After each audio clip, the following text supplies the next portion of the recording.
En el nombre del Padre, del Hijo y del Espíritu Santo. Amén.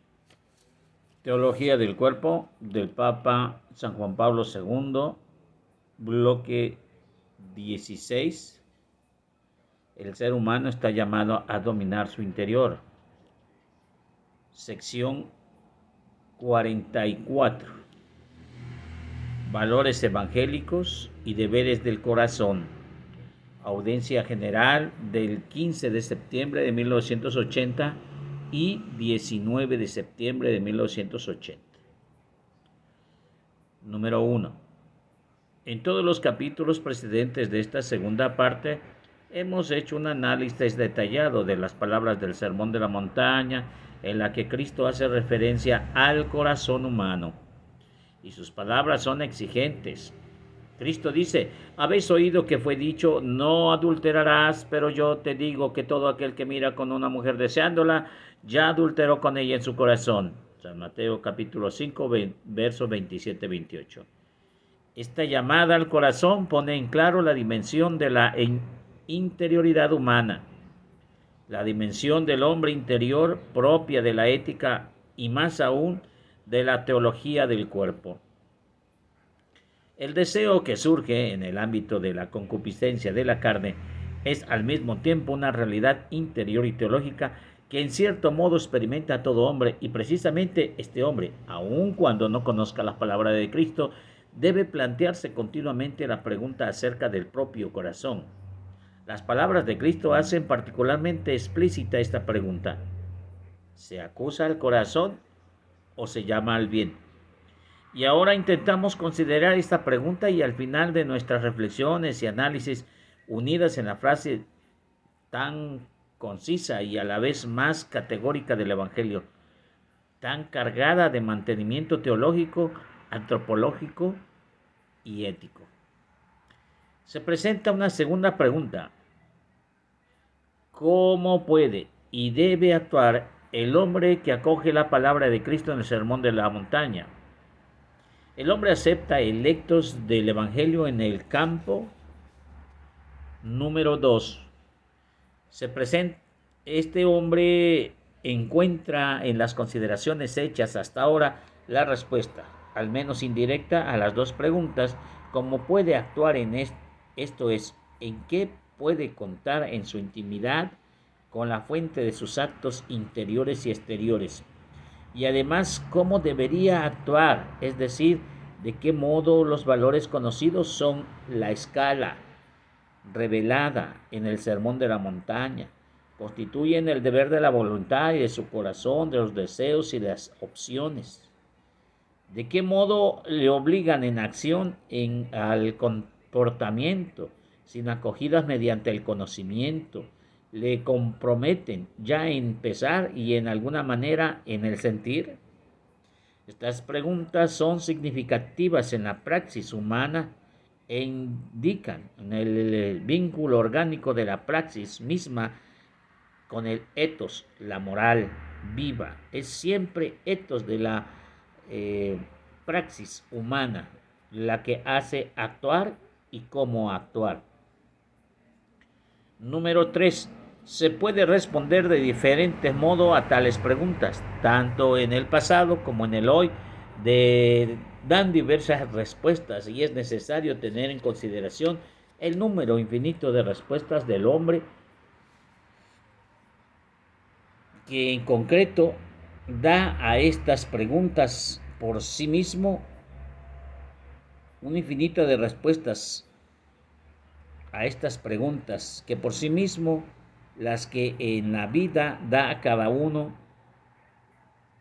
de repetidamente, y su conciencia, conocimiento y sensibilidad moral. Existe en este ámbito, se realiza continuamente una compenetración del ethos y de la praxis. Aquí vive la propia vida cada uno en sus principios, es decir, la norma de la moral con sus motivaciones elaboradas y divulgadas por moralistas, pero también las que elaboran cada uno de los hombres como autores y sujetos directos de la moral real, como coautores de su historia, de los cuales dependen también el nivel de la moral misma, su progreso o su decadencia. En todo esto se confirma de nuevo en todas partes y siempre ese hombre histórico, el que habló una vez Cristo, anunciando la buena nueva evangélica en el Sermón de la Montaña, donde en otras cosas dijo la frase que leemos en San Mateo capítulo 5, versos 27-28, habéis oído que fue dicho, y no adulterarás, pero yo os digo que todo el que mira a una mujer deseándola, ya adulteró con ella en su corazón. Cuarto, Cuarto punto, es preciso darse cuenta de que la historia de electos discurren por un cauce multiforme en que cada una de las corrientes se acerca o se aleja mutuamente. El hombre histórico valora siempre a su modo el propio corazón, lo mismo que juzga también el propio cuerpo. Así pasa del polo del pesimismo al polo del optimismo, de la severidad puritana al permitismo contemporáneo. Es necesario darse cuenta de ello para que el etos del Sermón de la Montaña pueda tener siempre una debida transparencia en relación a las acciones y los comportamientos del hombre. Punto número 5. Estas reflexiones sobre el significado de la palabra de Cristo, según San Mateo capítulo 5, versos 27-28, no quedarán completas si no nos detuviéramos en lo que se puede llamarse el eco de las palabras en la historia del pensamiento humano. El eco es siempre una transformación de la voz y de las palabras que la voz expresa. Sabemos con experiencia que esta transformación a veces está llena de miserias y de misteriosa fascinación. Y en el caso de la cuestión, o a veces ha ocurrido más bien lo contrario. Y efectivamente, a las palabras de Cristo se le ha quitado más bien su sencillez y profundidad y se le ha conferido un significado lejano de aquellas que se expresan. Y sin fin de cuentas, un significado incluso que contrasta con ellas. Pensamos ahora en todo lo que pareció al margen del cristianismo, bajo el nombre de maniqueísmo. Vamos a ver lo que es maniqueísmo. El maniqueísmo lleva a la maduración los elementos característicos de toda gnosis, esto es, el dualismo de los dos principios coeternos y radicalmente opuestos, el concepto de una salvación que se realiza solo a través de los conocimientos, la gnosis, y la autocomprensión de sí mismo. En todo el mito maniqueo hay un solo héroe y una situación que se repite siempre. El alma caída está aprisionada en la materia y es liberada con el conocimiento. La actual situación histórica es negativa para el hombre porque es una mezcla provisoria y normal de espíritu y de materia, de bien y de mal, que supone que un estado antecedente original en el cual las dos sustancias están separadas e independientemente implica una rotura total entre espíritu y materia. La materia, en el fondo, concupiscencia, apetito perverso del placer, instinto de muerte, comparable, sino idéntico al deseo sexual o al líbido. Es una fuerza que trata de asaltar a la luz y es un movimiento desordenado, deseo bestial, brutal, semi-inconsciente. Adán y Eva fueron engendrados, según el maniqueísmo, por dos demonios. Nuestra especie nació de una sucesión de actos repugnantes de canibalismo y de sexualidad, y conserva los signos de este origen diabólico, que son el cuerpo y el cual es la forma animal de los arcocentes del infierno y del líbido, y que impulsa al hombre a unirse y a reproducirse, esto es, a mantenerse el alma luminosa siempre en prisión. El hombre, si quiere ser salvado, debe tratarse de liberar, según el maniqueísmo, de ese yo viviente, de la carne y del cuerpo, puesto que la materia viene en la concupiscencia y su expresión suprema. El pecado capital está en la unión sexual, la fornicación, es brutalidad y bestial, y que hace de los hombres los instrumentos y cómplices del mal, de la mala procreación. Los elegidos constituyen un grupo de perfectos cuya virtud tiene una característica ascética, realizando la abstenencia mandada por los tres sellos: el sello de la boca, que prohíbe toda blasfemia y manda a abstención de la carne, de la sangre, del vino, de la sangre y del vino, de toda bebida alcohólica, también ayuno; el sello de las manos, que manda el respeto de la vida, de la luz encerrada en los cuerpos, en la semilla, en los árboles, que prohíbe recoger los frutos, arrancar las plantas, quitar la vida a los hombres y a los animales. Y por último, el sello del seno, que prescribe una formidable continencia. Continuamos.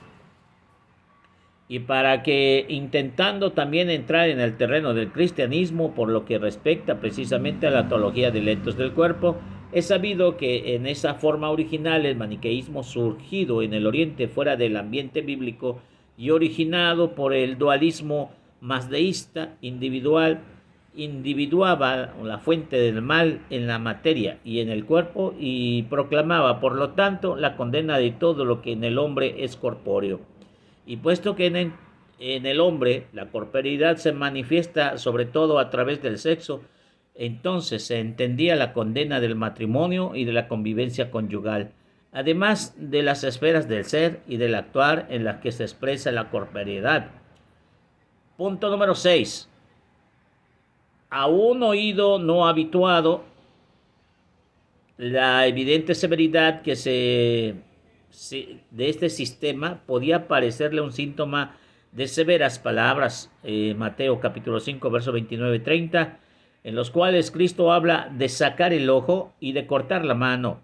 Si de estos miembros suelen la causa de escándalo, a través de las interpretaciones puramente material de estas locuciones, era posible tener una óptica maniquea del enunciado de Cristo, en el que se habla del hombre que ha cometido adulterio en el corazón, mirando a una mujer para desearla. También, en este caso, la interpretación maniquea tiene la condena del cuerpo como fuente real del mal, dado que en él, según el maniqueísmo, se oculta y al mismo tiempo se manifiesta el principio ontológico del mal. Se percibía esta condena en el Evangelio, controlándola desde que se ha expresado exclusivamente en una exigencia particular dirigida al espíritu humano. Nótese que la condena pedía una escapatoria para sustraerse a las exigencias opuestas en el Evangelio por aquel que conocía lo que en el hombre había, según Juan 2:25. No falta pruebas de ello en la historia. Hemos tenido ya en ocasión una parte para demostrar que en esa medida estas exigencias puede surgir únicamente una afirmación y no una negación o una condena.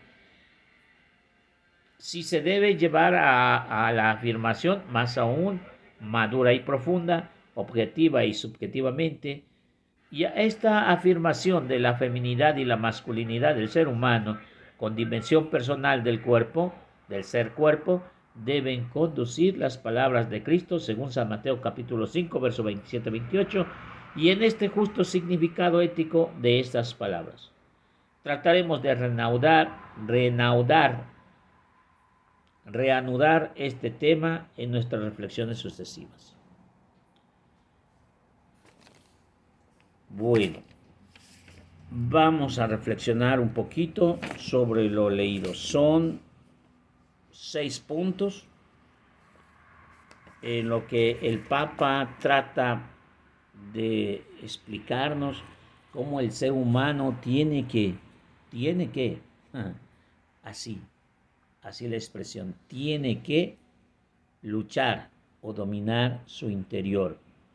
Hay un dicho chino, un proverbio chino que dice que mejor conquistador es el que se conquista a sí mismo. Y en esta lección nos va a hablar precisamente de ese dominio. Si en otras lecciones hablábamos de cómo el deseo era ese desorden en el ser humano, ahora vamos a ver que es necesario que el hombre tenga pues prudencia, ¿sí? Y en el punto 1, Jesús alude al corazón humano. Cabe mencionar que es en el corazón humano donde existe esa batalla entre el bien y el mal. Hay un escritor, Khalil Gibran, que no es cristiano, por cierto, musulmán al parecer, pero dice: me proponía para disfrutar de un nuevo placer, y el otro dijo, escuché una voz que decía, es un deleite, y el otro dijo, es pecado. Definitivamente esas vocecitas le llamamos conciencia, y mientras una te lleva a la concupiscencia, al deseo desordenado, la otra te lleva al equilibrio y a la serenidad. Eso sucede dentro de nosotros, en el corazón de las personas. La dimensión del hombre interior, propio de la ética, dice aquí, propio de la ética. La ética es esa rama de la filosofía que estudia entre las cosas buenas y las cosas malas que hay en el hombre. También hay dos preguntas en el punto número 1. ¿De verdad se acusa al corazón o se le llama al bien? Todo depende del cristal con que se mire. ¿Para ti qué es un mandamiento? ¿Para ti qué es una ley? ¿Es un obstáculo? ¿Es un límite? ¿Es una prohibición? ¿O es al revés, pequeñas perlas que nos mantienen en un lugar seguro? Una frase que nunca se me va a olvidar y yo repito siempre porque es parte de una ética esencial, y en este momento recuerdo de feliz memoria la palabra del padre Miguel Ángel Franco Galicia: el que obedece nunca se equivoca. ¿Quién no va a tener miedo a las leyes? El delincuente, el que las quebranta, ese debe de tener miedo. Nosotros no tenemos miedo de nada, ¿sí? Esa es una realidad, es una realidad. Nosotros en esa lucha interior, si ayer hablamos, bueno, en el otro capítulo, en el numeral 43, hablamos de cómo es que el deseo a veces domina. Ahora hablamos de un control. Bueno, el punto 2 contiene otra pregunta. ¿Cómo puede y cómo debe actuar el hombre que conoce la palabra de Dios? El hombre que practica el Evangelio. ¿Cómo debe vivir una persona que practica el Evangelio? En el campo, dice, pero aquí en la vida, en el campo de la vida. ¿Cómo debe de ser? ¿Cómo debe de actuar? Mira, los que son hijos del mal, esos tienen una forma de ser, no se preocupan por obedecer, ciertamente. No tienen un manual que digan qué es lo que se tiene que hacer. Si existiera un manual, tendría que decir qué es lo que no se tiene que hacer. No debes hacer esto, no debes... Y aún así sería un manual, pero ellos no están acostumbrados al manual. ¿Me entiendes? Entonces, para nosotros las reglas, nosotros sí las respetamos. Para nosotros sí hay un manual. ¿Cómo debemos comportarnos? De ahí la palabra praxis. La praxis es la práctica humana. ¿Cómo debemos vivir en el etos? ¿Cómo debemos electos? eh, pues el comportamiento eh, moral entre las cosas buenas y malas. Entonces, se puede responder esa pregunta, dice el punto número 3, y de acuerdo a diferentes pues, cuestiones, niveles, múltiples respuestas, de acuerdo a sus situaciones, de acuerdo a sus autores, sujetos directos a la moral, pues coautores de su historia, depende también del nivel moral que ellos contengan, de su progreso o su decadencia, todo forma un hombre histórico. Cuando hablamos del hombre histórico no estamos hablando de mí, estamos hablando de nuestros antecesores. ¿Sí? Esos son el hombre histórico. Y cómo han vivido hasta apenas, pues estamos brillando apenas el 2023 en esta dimensión, porque ahora resulta que hay múltiples universos, multiuniversos, y bueno, pues aquí estamos en el 2023 y en este universo el ser humano no ha dado buenas cuentas.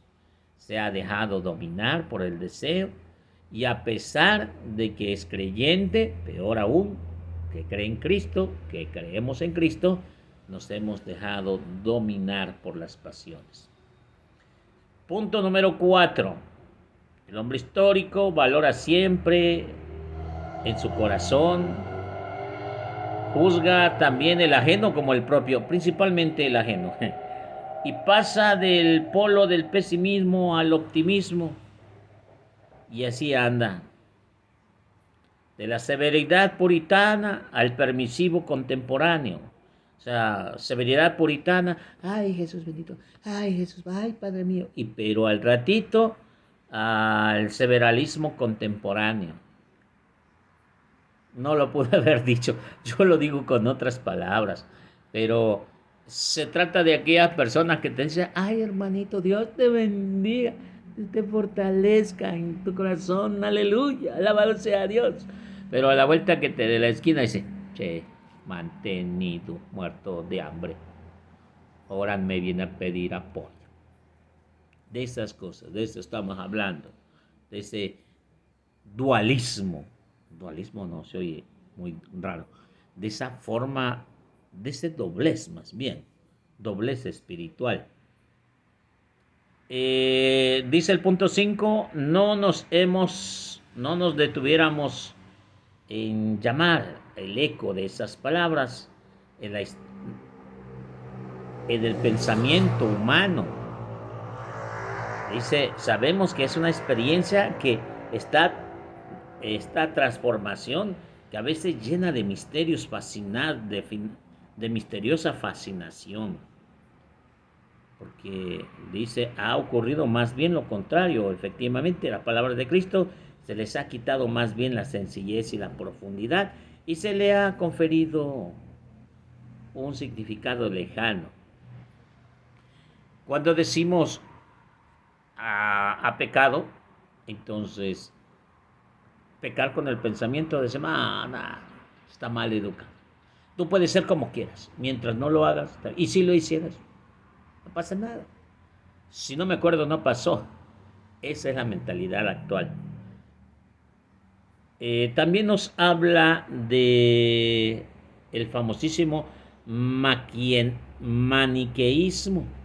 Es una fuente basado en el gnosticismo antiguo, donde dice que pues te salvas solamente a través de lo que te salvas por ti mismo y por el conocimiento que tienes. Entre más conocimiento tienes, más te salvas. Cristo tenía mucho conocimiento, entonces Cristo está salvo solito. Y tú tienes que aprender, según el maniqueísmo. Y que, bueno, ya, híjole, la verdad me da ñañaras leer estas cosas. Y que Adán y Eva fueron engendrados por dos demonios, uno que era caníbal y el otro era sexual. Yo me imagino que era así como unos grillos que de esos amantes religiosas que le vuela la cabeza al amante y luego se lo come. La verdad es que nosotros debemos de mantenernos intactos, puros en el santo nombre de Dios, de pensamiento, palabra, obra y omisión.